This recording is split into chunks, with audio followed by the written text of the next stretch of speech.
After these things, there was a feast of the Jews, and Jesus went up to Jerusalem.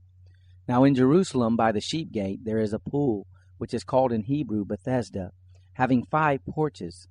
In these lay a great multitude of those who were sick, blind, lame, or paralyzed, waiting for the moving of the water.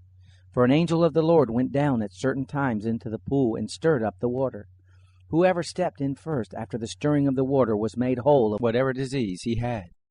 A certain man was there who had been sick for 38 years. When Jesus saw him lying there and knew that he had been sick for a long time, he asked him, "Do you want to be made well?" The sick man answered him, "Sir, I have no one to put me into the pool when the water is stirred up, but while I'm coming, another steps down before me." Jesus said to him, "Arise, take up your mat and walk." Immediately the man was made well and took up his mat and walked. Now it was the Sabbath on that day. So the Jews said to him who was cured, "It is the Sabbath. It is not lawful for you to carry the mat." He answered them, "He who made me well, the same said to me, 'Take up your mat and walk.'" Then they asked him, "Who is the man who said to you, 'Take up your mat and walk'?" But he who was healed didn't know who it was, for Jesus had withdrawn, a crowd being in the place. Afterward Jesus found him in the temple and said to him, "Behold, you are made well. Sin no more, so that nothing worse happens to you." The man went away and told the Jews that it was Jesus who had made him well. For this cause the Jews persecuted Jesus and sought to kill him, because he did these things on the Sabbath. But Jesus answered them, "My Father is still working, so I am working too." For this cause therefore the Jews sought all the more to kill him, because he not only broke the Sabbath, but also called God his own Father, making himself equal with God. Jesus therefore answered them, "Most assuredly I tell you, the Son can do nothing of himself, but what he sees the Father doing.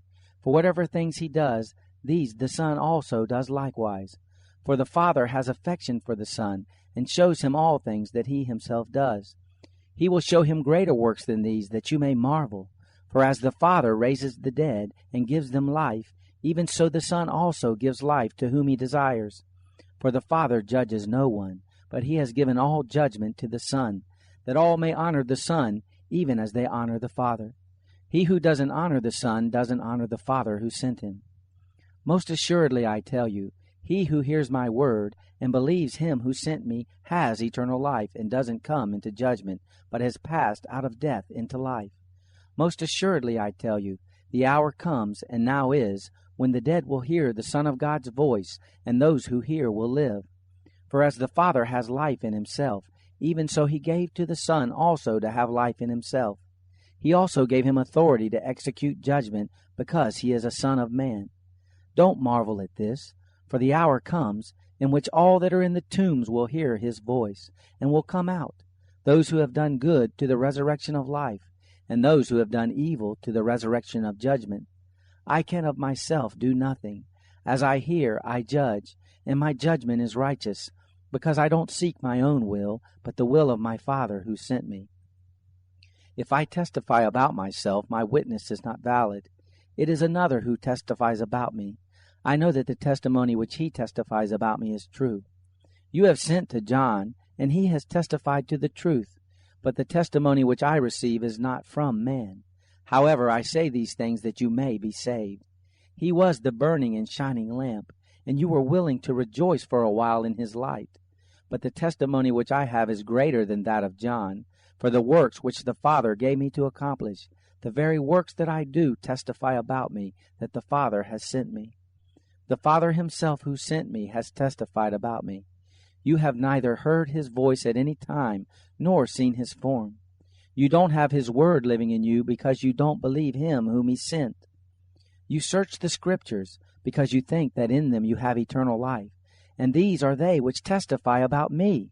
Yet you will not come to me, that you may have life. I don't receive glory from men, but I know you, that you don't have God's love in yourselves. I have come in my Father's name, and you don't receive me. If another comes in his own name, you will receive him. How can you believe who receive glory from one another, and you don't seek the glory that comes from the only God? Don't think that I will accuse you to the Father. There is one who accuses you, even Moses, on whom you have set your hope. For if you believed Moses, you would believe me, for he wrote about me. But if you don't believe his writings, how will you believe my words?